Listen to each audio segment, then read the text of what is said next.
જમવાના સ્વાદને બમણો કરી દે તેવા કાઠિયાવાડી ભરેલા મરચાં બનાવીશું. તો તેના માટે એક કડાઈમાં એક નાના બાઉલ જેટલો ચણાનો લોટ લીધો છે અને ગેસની મીડિયમ ફ્લેમ પર એને હલકો એવો કલર ચેન્જ થાય ત્યાં સુધી શેકી લઈશું.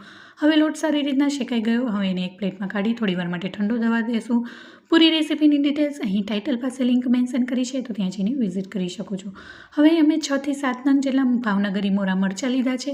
તેને પહેલાંથી જ પાણીથી ધોઈ અને ડ્રાય કરી લીધા છે. હવે ચાકાની મદદથી આવી રીતના વચ્ચેથી કટ લગાવીશું અને ચમચીના પાછળના ભાગથી અંદર રહેલા બિયા અને નસોના ભાગને કાઢી લઈશું. આવી રીતના બિયાના ભાગને મરચાંમાંથી દૂર કરીને કરવાથી મરચાંની તીખાશ છે ઓછી થઈ જાય છે. તો આવી જ રીતના બધા જ મરચાંને વચ્ચેથી કટ લગાવી અને અંદરથી બિયાને મેં કાઢી લીધા છે. હવે મરચાંને ભરવા માટેનો મસાલો બનાવીશું. તો તેના માટે જે આપણે ચણાનો લોટ શેક્યો હતો સારી રીતના ઠંડો થઈ ગયો છે. હવે તેમાં શેકેલા સિંગદાણાનો અધકચરો પાવડર ઉમેરીશું. તો 2 ચમચી જેટલો શેકેલા સિંગદાણાનો પાવડર, 1 ચમચી સફેદ તલ અને અહીંયા ગળાશ માટે 2 ચમચી જેટલો સમારેલો ગોળ લીધો છે. અહીંયા ગોળની જગ્યાએ તમે ખાંડ પણ લઈ શકો, પણ ગોળનો વધારે સારો એવો ટેસ્ટ આવશે.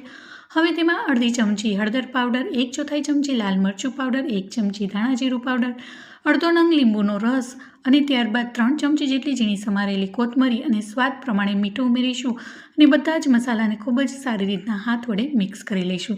તો મસ્ત એવો કાઠિયાવાડી ભરેલા મરચાં માટેનો મસ્ત ચટપટો મસાલો બનીને તૈયાર થઈ ગયો છે. આ મસાલાને તમે કાચની એરટાઇટ બરણીમાં ભરી અને 3 થી 4 દિવસ માટે સ્ટોર કરી શકો છો. જો આવી રીતના પહેલાંથી જ મસાલો બની નહીં હશે તો મરચાં ફક્ત 5 જ મિનિટમાં બનીને તૈયાર થઈ જશે. પણ હા, જ્યારે તમારે મસાલો મરચાંમાં ભરવો હોય ત્યારે જ લીંબુ નાખવાનું રહેશે. હવે મરચાંમાં આવી રીતના વચ્ચે કટ લગાવ્યું છે ત્યાં ઉપર સુધી આપણે ચણાના લોટના મસાલાને ઉપર સુધી પ્રેસ કરી અને ભરી લઈશું. તો આવી જ રીતના બધા જ મસાલા મરચાંમાં ભરી લીધો છે. હવે તેનો વઘાર કરીશું. વઘાર કરવા માટે કડાઈમાં મેં 3 થી 4 ટેબલસ્પૂન જેટલું મેં તેલ લીધું છે. તેલ ગરમ થઈ ગયા બાદ તેમાં 1/4 ચમચી રાઈ, 1/4 ચમચી જીરું, 1/4 ચમચી જેટલા મેથીના દાણા અને હિંગ ઉમેરી અને જે આપણે મરચાં ભર્યા છે તેમાં 1 બાય 1 બધા જ મરચાંને ઉમેરી દઈશું અને મરચાંને ચમચાની મદદથી બંને સાઈડ પલટાવતા જઈશું અને મરચાં સારી રીતના કૂક થઈ જાય એટલે કે બંને સાઈડ ફ્રાય થઈ જાય ત્યાં સુધી મિક્સ કરતા જઈશું અને કૂક કરી લઈશું. હવે એક સાઈડ મરચાં થઈ જાય એટલે ચમચાની મદદથી આવી રીતના 1 બાય 1 મરચાંને આપણે પલટાવી લઈશું.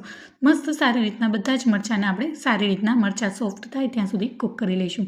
જો તમને મારી રેસીપી જરા પણ ગમી હોય તો વિડીયોને લાઇક કરી અને શેર કરી દેજો અને મારી ચેનલને સબસ્ક્રાઈબ કરી દેજો. સબસ્ક્રાઈબ કરવું બિલકુલ ફ્રી છે.